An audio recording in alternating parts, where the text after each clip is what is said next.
그 부모의 애를 태우는 그러한 자녀들이 이제 아픈 손가락입니다.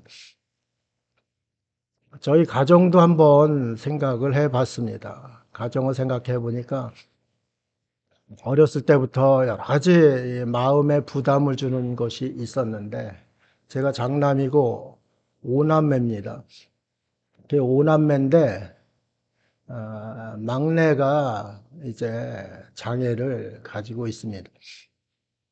그 장애를 가지고 있는데 이 부모님 마음에는 잘 자라는 네 명은 그냥 방치해도 된다 이런 생각을 할 정도로 그 아이에게 이제 집중을 합니다. 어렸을 때 공동 우물이 있었는데 거기서 아이가 앉아서 이렇게 가다가, 저희 집안이 양반이라서 그런지 몰라도 어렸을 때는 이 대부분 기어 다니잖아요. 그런데 저서부터 우리 형제들은 다 앉아서 다녔답니다. 그러니까 기어 다니질 않고 이렇게 앉아서 다니는 그러면서 이제 성장을 했는데, 앉아서도 얼마나 빨리 달리는지 이제 어른들이 그렇게 즐거워하고 그랬답니다. 저도 어릴 때인데 이 막내가 그 마당에서 놀다가 동동 우물에 이제 떨어져 빠진 거죠. 그래서 그때 당시 119가 있던 것도 아니고 작은 어머니가 건졌는데 이것을 살 수 있을지 없을지도 이제 모르고, 또 병원도 뭐 서울에나 있으니까 제대로 갈 수도 없고, 그런 상황에서 그대로 이제 살든지 죽든지 뭐 하늘 뜻에 맡긴다 하고 있었겠죠. 그 아이가 이제 성장하면서 아, 이 행동이 조금씩 이상해지면서 이 정상인과 좀 다른 거예요. 정상인과 다르고, 그래서 학교를 보냈는데 8살에 보냈는데 적응이 안 돼가지고, 그때는 뭐 장애인 학교도 없고 그러는데 적응이 안 돼서 2년을 더 쉬게 해가지고 10살에 이제 초등학교를 보냈습니다. 근데 이 아이가 아주 아기 때서부터 밥을 안 먹는 거예요. 밥을 뭐 무조건 거부를 하는 거예요. 그러면 어머니는 일하고 이렇게 하니까 아이가 밥을 안 먹으면 안 되는데, 밥을 안 먹으니까 부모님 걱정이 말이 아니죠. 그래서 그 5손가락 중에 한 손가락 그 아이가 너무 부모님한테는 이제 아픈 손가락이 된 것이죠. 그 밥을 안 먹으니까 어쨌든 살려야 하잖아요. 물에 빠져 죽을 뻔했던 아이 살렸는데 저것도 밥 안 먹어서 굶어서 죽으면 어떡하나. 부모님 마음에 이제 안절부절한 거죠. 그래가지고 그 아이를 살려야 되는데 어떤 것을 주면 제가 먹을까 했는데 빵을 이제 사다 주니까 빵을 먹어요. 그 빵을 먹으니까 그 빵을 집에서 살 수 있는 그 입장이 아니었었어요. 굉장히 가난했으니까 빵이 그때만 해도 꽤 비싸서 그걸 한 달치씩 아버지가 이제 의정부 장에 가서 사오시는 거예요. 사오셔가지고 요 아픈 손가락 요거 살리려고 그렇게 빵을 그냥 한 그 방에 놔두고 먹게 합니다. 근데 우리가 빵을 구경도 못하던 상황 아닙니까? 제 형제들은 다 그 빵을 먹고 싶어서 아주 이제 안달을 하고 이렇게 했어요. 그런데 아버지가 원체 무섭게 하시니까 그 빵을 손을 댈 수가 없는 거예요. 너무나 먹고 싶은데 댈 수는 없고, 저 아이는 쟤는 매번 빵을 먹어서 좋겠다 이런 생각을 한 거예요. 걔 옆에 형제들은 저 아이의 상태는 생각하지 않고 아버지, 어머니의 아픔은 생각지 않고 자신에 대해서 제대로 해주지 않다는, 빵 하나 나눠주지 않는다는 그러한 이제 마음을 가지고 있었죠. 그 부모님 앞에는 그가 너무 아픈 이제 손가락이 되는 거예요. 왜 눈을 감으시기 전에도 저걸 어떡하니, 저걸 어떡하니, 또 제가 장남이니까 너에게 짐을 집어주는구나, 이런 생각을 이제 하는 거예요. 그 물론 저도 이제 짐이 되겠죠. 저도 아무래도 이제 그런 게 있죠. 그런데 그렇게 해서 이제 부모님 두 분이 다 돌아가십니다. 어머니 계실 때 중매를 해가지고 음성에 그 신랑을 만났는데 자신하고 비슷한 신랑이에요. 그렇게 만나가지고 이제 갔어요. 비슷한 신랑이니까 늘 또 그게 마음에 걸리는 거예요. 어머니는 그때 살아 계셨거든요. 늘 마음에 걸리는 게 저게 가가지고 저 시집살이나 제대로 할까, 결혼 생활이나 제대로 할까, 전전긍긍 이제 하는 거죠. 거기서 조금의 또, 그래도, 얘네가 참 재미나게 잘 살고 있다. 이런 소식을 들으면 어머니가 식사도 잘 하시고 기뻐하시는 거예요. 그게 바로 이제 아픈 손가락이거든요. 하나님 보시기에 아픈 손가락들이 참 많이 있는 거예요. 우리가 하나님의 자녀잖아요. 이 말씀을 준비하면서 저 자신도 보니까 하나님 앞에 제가 아픈 손가락이었구나. 이런 이제 생각도 하게 됩니다. 또 국가적으로, 범국가적으로 보면은 북한 지하교회 성도들이 하나님 편에서는 아픈 손가락이겠구나. 여러분들은 대한민국에서 마음 놓고 종교 자유를 누리면서 교회 오고 싶으면 오고 성경 사고 싶으면 사고 기도드리고 싶으면 기도드리고 찬양하고 싶으면 찬양하는 그러한 자녀들은 하나님 관심에서 조금 소외돼도 괜찮은 거예요. 그런데 북한 지하교회는 잘못 찬송 한번 했다 하면 교도소로 가버리고 총살당하고 이런 일들이 벌어지니까 하나님 편에서는 북한 지하교회 성도들이 정말 아픈 손가락이겠다 이런 생각도 하게 됩니다. 사도 바울이 자신을 이제 고린도전서 4장 15절에 이렇게 말씀합니다. 그리스도 안에서 1만 스승이 있으되 아버지는 많지 아니하니 그리스도 예수 안에서 내가 복음으로써 너희를 낳았음이라 이렇게 말씀을 하고 있습니다. 복음으로 너희를 낳았으면 낳은 그 존재들은 자녀가 되는 것이죠. 그게 복음의 아버지, 디모데한테도 믿음의 아들이라고 이렇게 이야기를 합니다. 복음으로 여러분들이 전도해서 낳은 그 자식들, 그것이 아들입니다. 제가 전도해서 이렇게 한 사람들을 보면은 지금은 뭐 여호와의 증인에 가 있는 사람도 있고 또 세례 베푸는데도 교회 안 나와서 마음이 아픈 그런 성도들도 있고 그렇습니다. 다 아픈 손가락들이에요. 그래서 사도 바울도 자신이 복음을 전하고 생명 걸고 정말 매도 수없이 맞으면서 이 땅에서 그렇게 복음을 위해서 고난당한 사람이 얼마나 되겠어요? 거의 없다고 봐도 과언이 아니죠.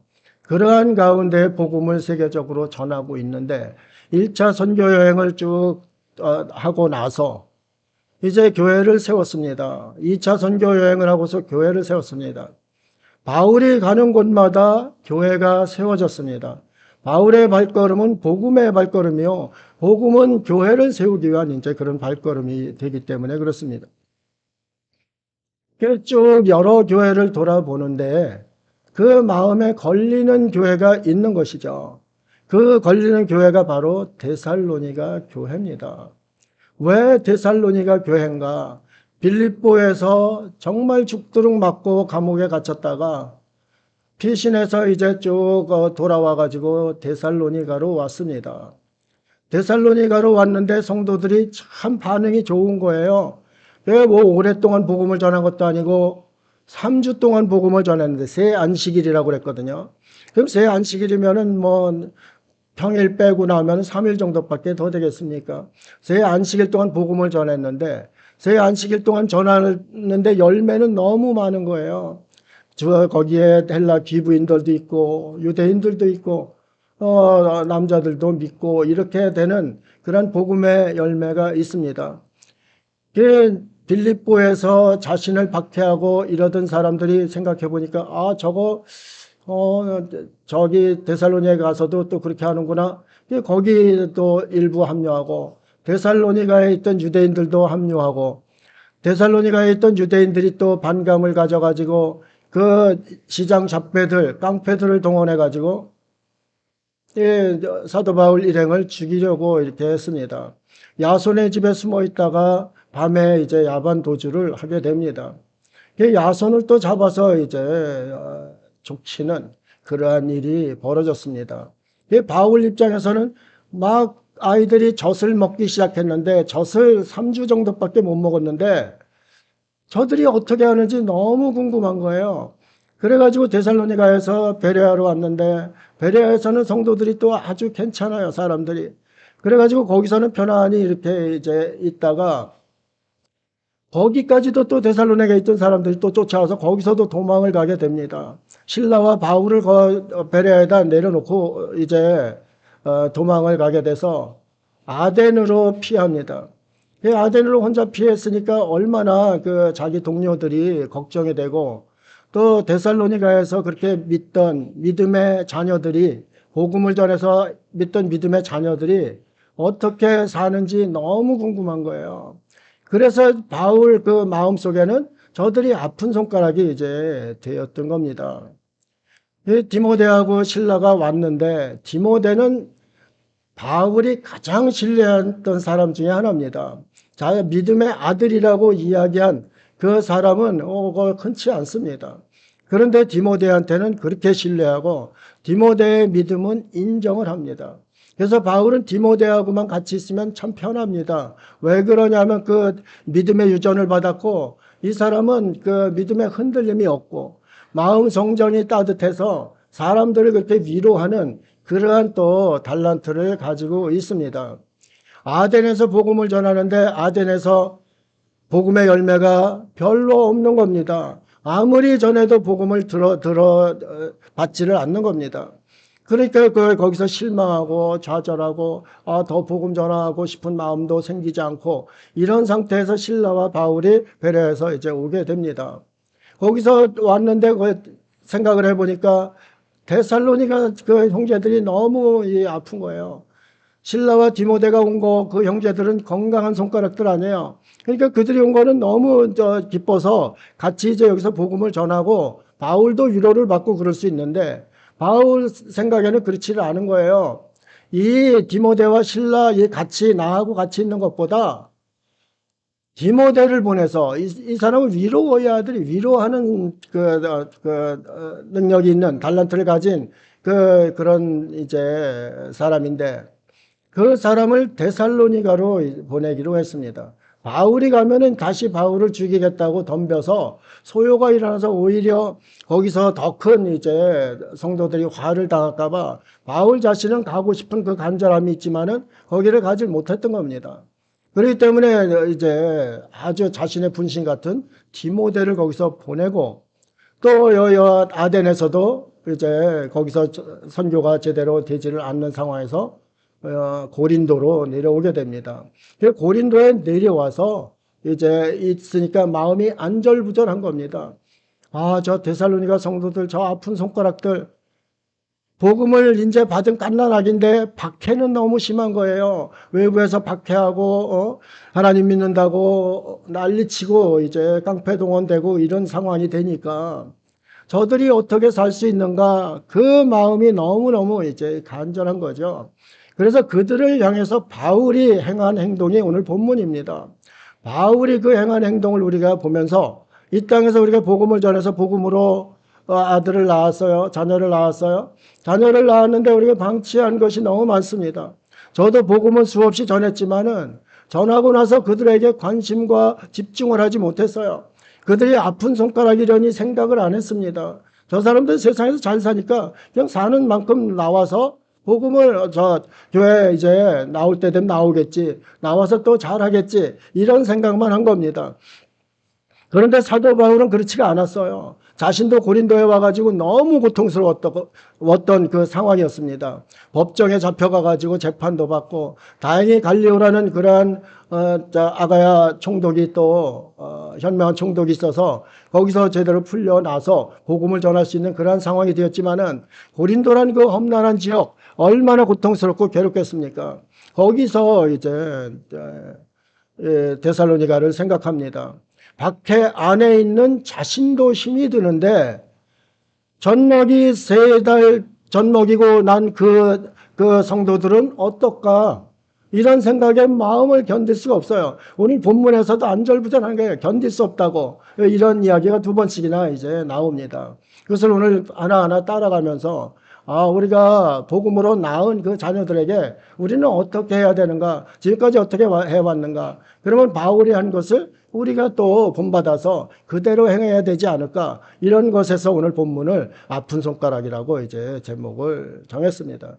여러분이 어디 가나 복음을 전할 때 그 사람이 아픈 손가락이라는 생각을 머릿속에 담아 두어야 됩니다.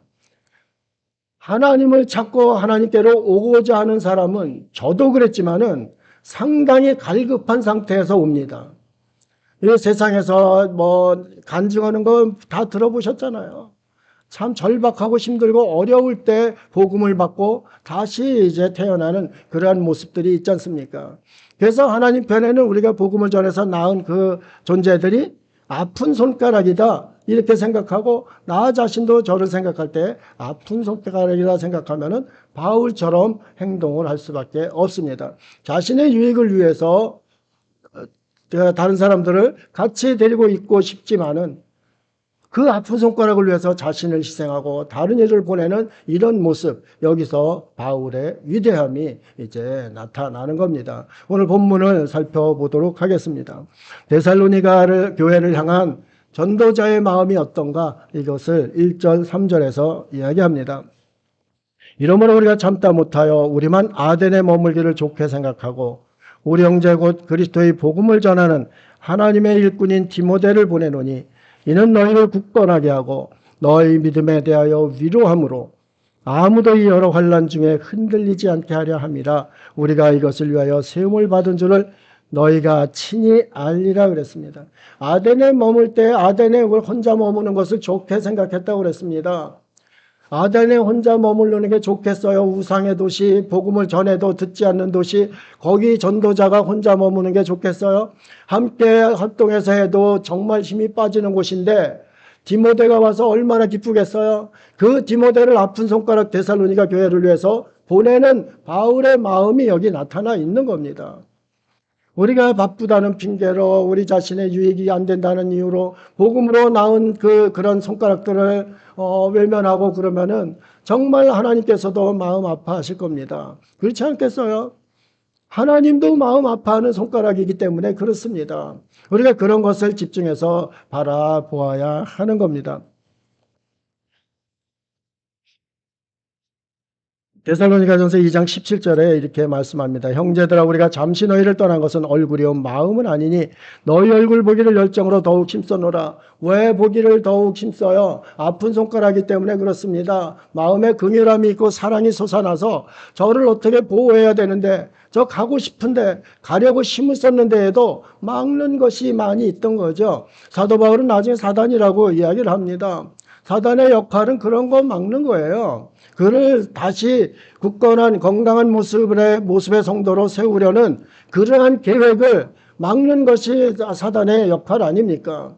그렇기 때문에 바울 사도 같은 특출한 사람이 거기를 가려고 힘쓸 때마다 막힘이 이제 있었던 것이죠. 여러분이 아픈 손가락에 계속 접근하고 관심을 가지려고 할 때마다 이런 일들이 항상 있게 되어 있습니다. 그 생명이 건강하게 살려면은, 살아나면은 좋아할 분은 하나님이시고 싫어할 그 존재는 악한 존재들이기 때문에 그렇습니다. 악한 존재들은 방해꾼이요 회방꾼입니다. 그렇기 때문에 그 일을 막을 수밖에 없는 겁니다. 여러분들 가다가 막히는 일이 많이 있잖아요. 복음 전하다가도 막히는 일이 많이 있잖아요. 이런 것이 이제 당연히 그런 일이 있게 된다, 이것을 또 이야기하고 있는 겁니다. 그런데 데살로니가에서 복음을 어떻게 전했습니까? 정말 도망 와가지고 매시컨 맞고 와가지고 그래도 복음을 전한다고 복음을 전하는데 거기서 성도들이 그렇게 이제 반응이 좋았던 겁니다. 그렇기 때문에 그 수고가 헛되지 않게 하기 위해서 내가 디모데 보내는 거다. 아덴에 우리 혼자 있어도 그게 더 중요하다. 아픈 손가락에 관심 갖고 그를 보살피는 것이 더 중요하다. 이런 생각, 이런 판단하에서 이제 디모데를 거기에 보내게 되는 겁니다. 우리가 복음을 전하는 전도자로서의 생각할 일이 참 많이 있습니다. 어떻게 하나님 앞에서 내 행동을 해야 하는가? 어떻게 하나님 편에서 이 일을 해야 하는가? 그런 생각을 할 때면은 나에게 손해되는 것이 많이 이제 자꾸 떠올라요. 내가 또 불편해하는 것들이 자꾸 떠오릅니다. 그렇기 때문에 그게 막는 거예요. 그 길을 자꾸 막게 이제 되는 겁니다. 그러나 사도 바울은 자신이 못 가는 대신 차선책을 택합니다. 길은 돌아가도 되는 겁니다. 가다가 막히면은 돌아가는 차선책을 써도 되는 겁니다. 그런데 우리는 거기까지의 열심을 안 내기 때문에 그것이 문제가 되는 것이죠. 분명히 돌아가서 거기를 정복해낼 수도 있는데도 이렇게 이제 생각을 하게 되는 겁니다. 디모데후서 3장 12절에 말씀합니다. 무릇 그리스도 예수 안에서 경건하게 살고자 하는 자는 박해를 받으리라. 예수님 믿으면은 만사 형통하리라. 저도 그렇게 생각했었습니다. 제 삶이 염세주의에 빠지고 정말 살 소망도 없을 그때 예수님을 믿었는데, 예수님을 믿으니까 예수님 믿으면은 만사 형통하겠구나. 부흥에 쫓아다닙니다. 부흥에 쫓아다니니까 부흥 강사님들은 예수님만 믿으면 당신들끼리 형통해. 이렇게 이제 계속 말씀을 전하는 거 아닙니까? 여러분도 부흥회 많이 가보셨잖아요. 마음속에 있는 그러한 신앙심을 끌어올리기 위해서 그러한 이제 강력한 그 말씀을 하시는데, 제가 신앙생활 지금까지 쭉 해보니까 신앙생활하는 것이 만사형통한 그러한 모습 뭐 거의 없었습니다. 그러나 모든 길 마지막 결과가 좋았다. 이것은 이제 확신합니다. 그러면 어떤가? 예수님 믿으면 그 과정은 녹록지 않다. 이것이 결론입니다. 경건하게 살고자 하는 자는 세상이 경건치 않기 때문에, 경건치 않은 자들이 너무 많기 때문에 그들 중에 소수로 경건하게 살고자 하는 자는 눈총을 받고 손가락질 받고 그럴 수밖에 없습니다. 제가 시골에서 예수님 믿는다고 나서니까 청년들은 저 하나였지 않습니까? 치닥거리도 제대로 못하면서 교회는 나간다고 수요일 1시간 걸리는 거리를 가고 겨울에 눈이 와도 가니까 손가락질 많이 받았습니다. 아버지 제 장사 지내는데 무덤에 놓는데 상이 앞에서 절하고 무덤 속에서 또 절해야 되지 않습니까? 장남이. 그거 안 한다고 또 손가락질 엄청나게 받았습니다. 왜 예수님 믿으면은 저들의 입을 막고 저들의 손가락을 막아야 되는데 왜 이런 그 박해를 당하고 고통을 당하는가, 이런 생각을 초신자 때, 처음 신자 때는 했습니다. 그런데 말씀을 보다 보니까 예수님 믿는 그 상황으로 들어올 때는 바뀌는 것이 있습니다. 고난은 더 강할 수가 있습니다. 더 박해도 강할 수가 있습니다. 그렇지만은 방향이 다릅니다. 구원받은 자의 방향이 다르고 구원관으로 세상을 바라보는 눈이 다른 겁니다. 구원받은 자의 자부심은 뭐고 하나님 백성으로 사는 이 땅의 삶은 어떤 것인지를 깨닫게 되었던 겁니다. 그래서 조그만 고난이 있고 어떤 고난이 있어도 그것을 믿음으로 기도로 헤쳐나갑니다. 그리스도인이 주님을 위해서, 그리스도 예수님을 위해서 고난받는 것 당연하다. 이런 생각까지 이제 오게 되었던 겁니다. 여러분 삶 가운데에도 왜 나한테만 이렇게 고난이 오는가? 나 정말 아프다. 하나님 이것 좀 해결해 주십시오. 끊임없이 기도하실 겁니다.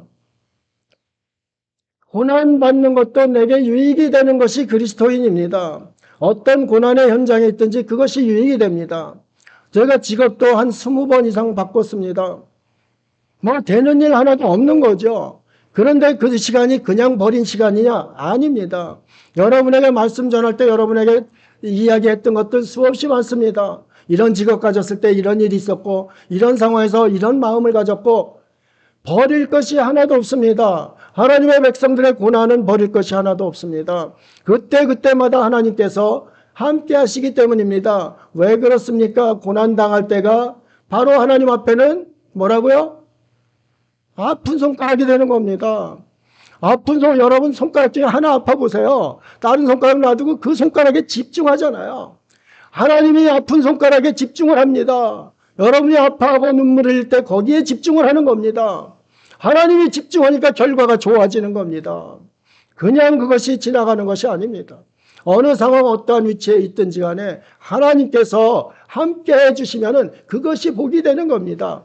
복을 우리가 구하는데 세상 사람들이 구하는 복만 구하면 안 됩니다. 우리는 하나님께서 주시는 복은 무엇인가? 그리스도 예수의 대속의 은혜로 죄인 도저히 의인이 될 수 없는 우리를 의롭다 인정하시고 하나님의 백성 삼아주신 것 그것 자체가 복입니다. 그 복받은 데에 하나님께서 복을 더해 주시면 감사하고 그렇지 않아도 복받은 인생이 되는 겁니다.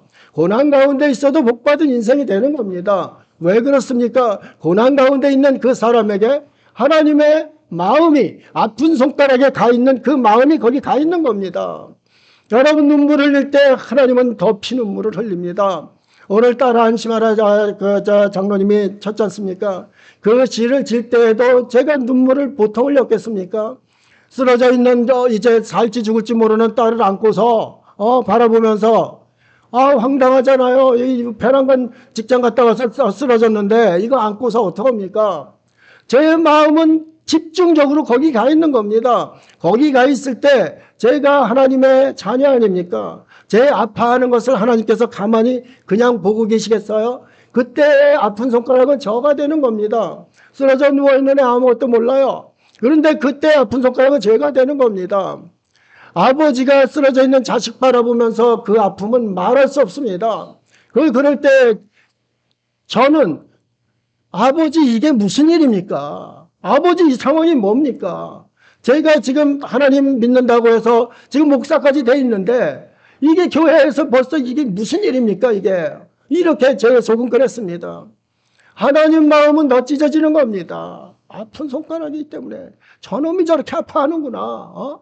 저놈이 저렇게 아파하는구나. 그러면은 자식보다 눈물을 누가 더 많이 흘리겠어요? 아버지가 더 많이 흘리는 거예요. 자식이 이를 흘리면 아버지는 열을 흘리는 거예요. 그건 뭐 아버지 된 사람 다 알잖아요. 이런 겁니다. 우리의 삶 가운데 정말 좌절하고 아픈 그 상황에 처할 때에 자신이 아픈 손가락이구나. 아버지 앞에 아픈 손가락이구나. 이 말만 주님 앞에 토해도 정말 위로가 되고 힘이 이제 솟아나게 됩니다. 하나님의 마음이 거기에 집중되어 있기 때문에 그렇습니다. 얼마나 놀라운 말씀이고 사도 바울의 마음이 데살로니가 교회가 있듯이 하나님의 마음이 여러분 고통받고 어렵고 힘든 가운데 함께 가 있다는 것 얼마나 마음이 든든합니까? 서로가 서로를 교류하고 있는 데살로니가 교회와 사도 바울의 그 모습 그것이 하나님과 우리의 교류와 똑같은 그러한 상황이 되게 돼 있는 겁니다. 4절 5절을 한번 보겠습니다. 이거 본 거죠. 디모데후서 4장 5절입니다. 그러나 너는 오늘 모든 일에 신중하여 고난을 받으며 전도자의 일을 하며 내 직무를 다하라. 디모데가 누구예요? 디모데는 사도 바울의 분신이라고 했잖아요. 믿음으로 낳은 내 아들이라고, 믿음의 아들이라고 이렇게 이야기하는 사람이 디모데예요. 근데 이게 무슨 얘기예요? 고린도후서가 사도 바울이 세상을 떠나기 전에 유언한 내용이에요. 이제 마네틴 감옥에서 이제 죽을 날을 자신이 알았잖아요. 예견하고서 아들에게 쓰는 거예요. 아들 써가지고 그게 디모데후서예요. 디모데후서에 이렇게 쓸 때 디모데한테 아니 너 하나님 믿으니까 형통해라. 하나님 믿으니까 너 이 땅에서 정말 세상 사람보다 잘 살아라. 이런 말 한마디 없어요. 뭐라 그랬어요? 그러나 너는 모든 일에 신중하여. 왜 신중하라고 그랬습니까? 그리스도인은 공격받을 일이 너무 많아요. 말 한마디 잘못하면 그것이 다 들어와요. 저 하나님 믿는 작자가 저지랄 한다. 이런 생각을 하는 거예요. 이런 손가락질을 받는 거예요. 그래서 그리스도인은 세상에서도 신중해야 됩니다. 말 한마디를 해도 신중해야 되고 다른 사람에게 덕이 되는 말을 해야 되고 칭찬의 말을 해야 되고 격려의 말을 해야 되고 정말 아름다운 말을 해야 되는 것이 이 그리스도인들이고 나가서 행동거지도 똑같습니다. 행동거지도 막 하니까 세상 매스컴에 막 그것이 나오는 그러한 모습이 보이는 거 아닙니까? 그러면 누가 욕을 먹어요? 하나님께서 욕을 먹는 겁니다. 저 하나님 믿는 것이 저 하나님 있어도 별 볼 일 없어. 이런 소리를 이제 듣게 되는 겁니다. 그래서 사도 바울이 유언으로 아들에게 이야기하는 그 모습이 넌 신중해라. 그리스도인으로서 구원받은 자로서 하나님의 백성으로 세상에 살면서 너는 신중히 살아라. 그 뒤에 뭐라고 그랬어요? 예? 그 뒤에 뭐라고 그랬어요? 고난을 받으며 신중히 살면서 자식 고난 받는 거 좋아할 부모가 어디 있어요? 그런데 그 고난을 받으라 이렇게 이야기를 합니다. 고난을 받으라는 게 뭐예요? 믿음을 지키면서 가면은 고난이 따른다 이 얘기입니다. 세상에서 거룩하게 살려고 하면은 고난이 따른다 이 얘기입니다. 고난이 따를 때 하나님 앞에는 아픈 손가락이다 이 얘기입니다. 하나님이 너의 고난 가운데 함께 하신다 그 이야기를 하고 있는 겁니다. 사람이 죽을 때 가장 마음이 이제 가는 것이 자식들 아닙니까? 자식들을 그 디모데 자기 자식 믿음의 자식으로 이런 이제 이야기를 하고 있는 겁니다. 전도자의 일을 하며 전도자의 일을 하는데 방해가 없겠어요? 전도자의 일을 하는데 저항이 없겠어요? 엄청나게 있는 거죠. 그리고 내 직무 하나님께서 너에게 맡겨주시니 다 감당해라. 고난도 따르고 전도자의 일을 할 때 여러 가지 방해, 도전 이런 것들이 많이 올 것이다. 그렇지만 너 직무, 너 하나님께서 주신 그 사명, 그 잃지 않고 그대로 그 일을 행해 나가라. 이렇게 이야기를 하고 있는 겁니다. 우리에게 시사하는 바가 너무너무 이제 많이 있다. 이 말씀입니다. 아픈 손가락에서 들려오는 기쁜 소식이 그 아버지의 위로가 됩니다. 6절 7절입니다. 지금은 디모데가 너희에게로부터 와서 너희 믿음과 사랑의 기쁜 소식을 우리에게 전하고 또 너희가 항상 우리를 잘 생각하여 우리가 너희를 간절히 보고자 함과 같이 너희도 우리를 간절히 보고자 한다 하니 이러므로 형제들아 우리가 모든 궁핍과 환난 가운데에서 너희 믿음으로 말미암아 너에게 위로를 받았노라 그랬습니다. 아픈 손가락에는 위로가 있습니다. 저도 동생 아픈 손가락, 저한테는 지금 아픈 손가락 아닙니까? 늘 관심이 거기 있는데 거기서 들려오는 좋은 소식에 너무 기뻐합니다. 그 집안이 하나님 믿지 않던 집안입니다. 김홍수 목사님이 전도를 하면서 중매를 했는데 그 시아주버니 되는 분, 둘째 시아버지가, 시아주버니가 이야기를 합니다. 결혼만 성사시켜주면은, 그러면은 교회 나가겠다. 이렇게 이야기를 했습니다. 그래서 이제 결혼이 성사돼가지고, 동생이 결혼을 하게 됐습니다. 가서 동생이 사는데 정말 최선을 다해서 삽니다. 조금 세상에서 보면 부족한데 남편에 대한 사랑, 존경, 이거는 말도 못합니다. 늘 그 자랑이 이제 올라와요. 세상에서 이렇게 금슬이 좋은 부부가 없다고 이야기를 합니다. 너무 기쁜 거예요, 저한테는. 가서 저놈이 제대로 살지 못하고 욕이나 먹고, 이렇게 하면 어떡하나 그 생각을 하고 있다가 그런 소식이 돌려올 땐 너무 기쁜 거예요. 그래도 부족함 가운데 서로 채우면서 부부로 잘 살고 있구나. 그런데 또 더 기쁜 소식이 있습니다. 교회는 충실히 이렇게 잘 이제 얘들을 나가지만은 그 시아버지 되는 그 시아주번이 되는 그분이 교회를 나가기 시작했습니다. 나가가지고 그 형님도 이제 교회를 나갑니다. 그 목사님하고의 약속을 지켜가지고 교회를 나갑니다. 지금 두 분이 다 장로가 되어 있습니다. 장로가 된 것을 소식이 옵니다. 너무 기쁜 거죠. 그 집안이 하나님 믿는 집안이 되리라고는 상상도 못했던 거 아닙니까? 장애 가진 아이 둘이 결혼해가지고 이런 일이 이제 벌어진 겁니다.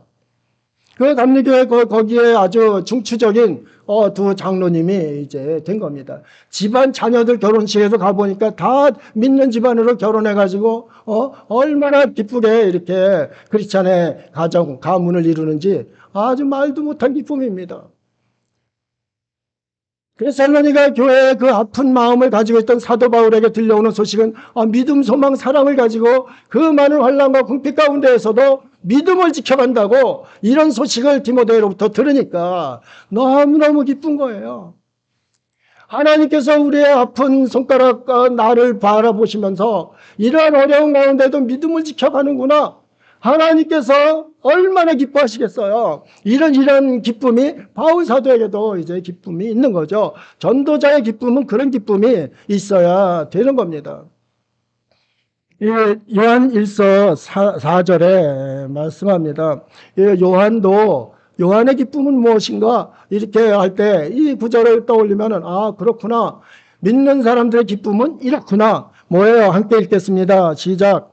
내가 내 자녀들이 진리 안에서 행한다함을 듣는 것보다 더 기쁜 일이 없도다 그랬습니다. 진리 안에서 행하는 것, 그리스도인이 진리 안에서 행하면서 환난을 당하나 박해를 당하나 그 안에서 행하는 것, 그거보다 더 기쁜 일이 없다는 거죠. 우리의 삶이 그러한 기쁨을 누리면서 이 땅을 살다가 주님의 기쁨 된다는 게 뭐예요? 아픈 손가락이 좋은 소식을 자꾸 전해드리는 거예요. 주님 앞에 자꾸 전해드리는 거예요. 그렇기 때문에 그때마다 하나님의 기쁨이 되는 거죠. 이것이 바로 오늘 본문에서 이야기하는 그러한 메시지가 됩니다. 궁핍이라는 게 뭐예요? 저도 궁핍한 환경, 환란 가운데 많이 이제 있었기 때문에 저 뼈에 와닿습니다. 뼛속까지 와닿습니다. 궁핍이라는 단어가 아난케라는 단어인데 숨막히는 강렬한 압박과 긴장입니다. 숨막히는 강렬한 압박과 긴장. 데살로니가에서 믿음 생활한다는 것은 숨막히는 압박과 강렬한 그 압박과 긴장, 이런 것입니다. 북한 지역의 성도들이 신앙생활한다는 것은 강렬한 압박, 긴장, 이런 것, 궁핍 가운데서 그런 일을 하게 되는 겁니다. 여러분이 그렇게 할 때 신앙생활합니까? 그래서 북한 지역의 성도들은 우리 대한민국, 자유 대한민국의 그 신앙인들보다 일당 많은 한다고 저는 생각을 합니다. 하나님의 마음이 거기에 집중되어 있다고 생각을 합니다. 대한민국 교회는 건강하게 이렇게 잘하는 교회 많이 있지만 너무 아픈 손가락이거든요. 그들을 통해서 북한이 변화되고 북한이 살아나리라 믿고 있습니다. 북한 체제가 어떻게 되든지 하나님의 관심이 집중한 그들을 통해서 북한이 변화될 것을 믿는다, 이 말씀입니다. 환난과 궁핍과 이런 가운데서 지키는 그런 그 성도들을 바라보면서 이렇게 전도자의 기쁨을 이야기하고 있는 겁니다. 그래서 더 아프죠. 아픈 손가락이 더 아픔을 당하는데 안 아프겠어요? 8장 10절입니다. 8절 10절입니다. 그러므로 너희가 주 안에서 굳게 선즉 우리가 이제는 살리라. 우리가 우리 하나님 앞에서 너희로 말미암아 모든 기쁨으로 기뻐하니 너희로 하여 능히 어떤 감사를 하나님께 보답할까? 주여로 심히 간구함은 너희 얼굴을 보고 너희 믿음이 부족한 것을 보충하게 하려 함이라. 믿음 잘 지키고 이렇게 가는 그 성도들 너무 보고 싶은 거예요. 그리고 저들이 넘어지지 않도록 부족한 부분을 보충하고 싶은 것이 바울의 마음이에요. 전도자의 마음이에요. 우리가 복음 전하고서 그냥 방치하는 게 많잖아요. 그 사람들의 부족함이 무엇인지를 가서 집중해서 깨닫고 그들을 위해서 보충해주는 그러한 일을 해야 되는데 거기까지 하지를 않는 거죠. 사도 바울은 그러한 마음으로 이야기를 하고 있는 거예요. 너무 가고 싶다. 너무 가서 너희들 좀 보충하고 싶다. 이런 이제 마음. 더 아픈 거죠.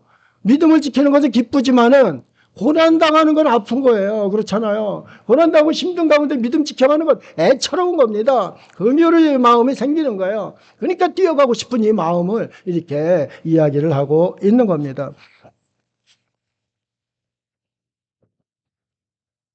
11절부터는 이제 13절까지 기도를 하게 됩니다. 우리가 복음으로 낳은 자녀들을 위해서 기도하는 것 당연한 것이죠. 어떤 기도를 해야 하는지 여기서 보여주고 있습니다.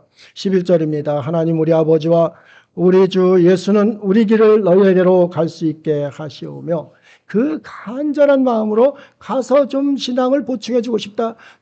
전머리 젖대 놓고 온 아버지 어머니의 심정으로 내가 가서 하고 싶으니까 하나님 제발 가서 좀 저들 젖 좀 더 풍성히 먹이게 이렇게 해주세요. 이 기도를 하고 있는 겁니다.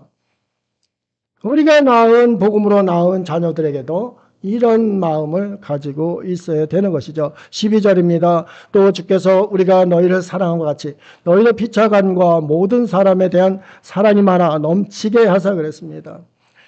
믿음, 소망, 사랑 가운데 사랑이 제일이라고 그랬습니다. 사랑이 없으면 아무것도 아닙니다. 고통과 환난과 궁핍 가운데에서도 사랑 뺀 믿음 가지고 있으면 안 되는 겁니다. 그 속에도 사랑이 넘쳐나야 되는 겁니다. 하나님은 사랑이시기 때문에 그렇습니다. 너희에게 부족한 것, 믿음 이런 거 다 있지만은 절대 그것을 도외시할 수 없는 것, 그것이 바로 사랑이다. 그것을 이야기하고 있는 겁니다. 우리 속에도 사랑이 그렇게 있는지를 또 돌아보아야 되는 겁니다.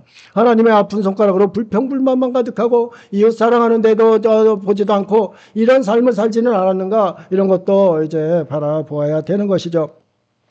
고린도전서 13장 1, 2절에서 기독교의 정체성을 이야기합니다. 기독교의 정체성, 내가 사람의 방언과 천사의 말을 할지라도 사랑이 없으면 소리나는 구리와 울리는 꽹과리가 되고, 내가 유한한 능력이 있어 모든 비밀과 모든 지식을 알고 또 산을 옮길 만한 믿음이 있을지라도 사랑이 없으면 뭐라고요? 내가 아무것도 아니라고 했습니다. 믿음 출중하다, 뭐 소망 가지고 있다, 별의별 얘기를 해도 그 엑기스는 사랑이라는 거죠. 너네가 어떤 상황에서도 그 사랑을 잃지 말아야 된다. 무슨 사랑인가? 하나님 사랑하고 이웃 사랑하는 그 사랑을 잃지 말아야 된다. 궁핍과 환난 가운데에서도 이 사랑을 잃으면은 너는 그리스도인으로서 자격이 되지를 않는다. 이렇게 이제 강하게 이야기를 하는 겁니다. 우리가 어려움에 처하면은 이웃 돌아보기 어렵습니다. 쉽지 않아요. 그렇지만 이웃 사랑하는 것 그때도 해야 된다는 거죠. 너희 속에 그 사랑을 잃으면은 너희가 그리스도인으로서의 그 정체성을 잃어버리는 것 아닌가, 이렇게 이야기를 하고 있는 겁니다. 13절 말씀합니다. 너희 마음을 굳게 하게 하고 우리 주 예수께서 그의 모든 성도와 함께 강림하실 때, 데살로니가 전서 장이 끝날 때마다 무슨 말이 나온다고 그랬어요? 강림이라는 말이 나오는 겁니다. 주님 다시 오실 때, 재림하실 때 이것으로 위로와 소망을 가지고 이 데살로니가 교인들이 이제 신앙생활을 열심히 하고 있는 겁니다. 주님 강림하실 때 하나님 우리 아버지 앞에서 거룩함에 흠이 없게 하시기를 원하노라 그랬습니다. 너의 마음을 굳건하게, 믿음을 굳건하게 하는 것 참으로 중요합니다. 환난 가운데 믿음 버리는 사람, 배교하는 사람 수없이 많습니다. 이러한데 굳건하게 믿음을 지켜가고, 그리고 너희가 온전히 잘 자라서 또한 자신을 잘 가꾸어서 거룩한 모습으로 주님 오실 때 깨끗하게 주님 앞에 돌려드리는 것, 이것이 바울 자신의 이제 소망이다. 이걸 기도를 하고 있는 거예요. 제가 고모리 있을 때 아는 목사님이 딸을 데리고 왔습니다. 딸을 데리고 왔는데 딸이 그때 당시에 초등학교 한 4, 5학년 정도 되는 것 같아요. 근데 얘가 뇌성마비예요. 뇌성마비인데 그 아이를 보면서 이 목사님은 너무 기뻐해요. 그 아이는 자기 아버지 뺨을 보는 데서도 팍팍 쳐요. 뺨을 맞으면서도 웃고 있는 거예요. 기뻐하는 거예요. 왜 저 목사님이 저럴까? 목사님 딸한테 그렇게 뺨을 맞고 그러면 어떡하냐 그랬더니 너무 이쁘다는 거예요. 너무 사랑스럽다는 거예요. 아주 행동도 이상해요. 우리 나한테 와서도 손을 막 잡아 끌고 그냥 막 이래요. 이 세상 사람 보기에는 정말 부족한 그 딸이에요. 그런데 아버지 눈에는 너무 사랑스럽대요. 근데 이 사랑스럽다는 말 그 뒤에 왜 그 사랑이 있는가? 그거를 저한테 이야기를 해줬어요. 목사님, 내가 주님 앞에 가지 않겠습니까? 또 우리 딸도 주님 앞에 가지 않겠습니까? 주님 앞에 갈 때 이 아이가 이런 모습으로 가겠습니까? 주님 앞에 갈 때 온전하고 아름다운 모습으로 거기 설 거 아닙니까? 저는 이 아이를 보면서 그 자리를 생각합니다. 그 자리를 생각하니까 이 딸이 너무 아름답습니다. 너무 사랑스럽습니다. 이렇게 이야기를 하는 겁니다. 사도 바울의 심정이, 아픈 손가락을 바라보는 심정이 그 딸을 바라보는 그 아버지 심정은 똑같은 겁니다. 거룩하게 흠없이 주님 오실 때 깨끗하고 흠없고, 신부가 여기 덕지덕지 붙으면 아름답겠어요? 아주 정결하고 깨끗한 모습으로 주님 앞에 이렇게 서게 하는 것, 그것이 사도 바울 사명이라 이 말씀입니다. 아픈 손가락을 향한 그 자신의 그 사명이라 이 말씀입니다. 그렇게 이야기를 하는 거예요. 우리가 그런 아픈 손가락을 그런 자세로 바라보고 나아가야 되는 거죠. 고린도서 11장 2절입니다. 내가 하나님의 오심으로 너희를 위하여 열심을 내노니 내가 너희를 정결한 처녀로 한 남편인 그리스도께 드리려고 중매함이로다. 정결한 처녀로, 정결한 처녀로, 그리스도의 정결한 신부로 드리려고 이렇게 이 아픈 손가락들을 향해서 관심과 사랑을 보내는 것이다. 이렇게 말씀하고 있는 겁니다. 여러분의 삶 가운데 아픈 손가락 자리에 있었던 일이 얼마나 많이 있습니까? 여러분 자녀들 가운데 아픈 손가락 없습니까? 있습니다. 그 아픈 손가락에 얼마나 관심이 갑니까? 또한 교회, 또 사회 이런 데 보면 아픈 손가락들이 너무 많이 있습니다. 오늘 본문에서 사도 바울이 행한 그 모든 모습, 그러한 것이 우리가 그때 그렇게 해야 된다, 이것을 보여주고 있습니다. 우리는 주님 강림하실 때 반드시 씁니다. 이 아픈 손가락들도 주님 강림하실 때에는 정결한 신부로 맞이하게 해드리려는 그 자세가 우리의 자세가 되어야 됩니다.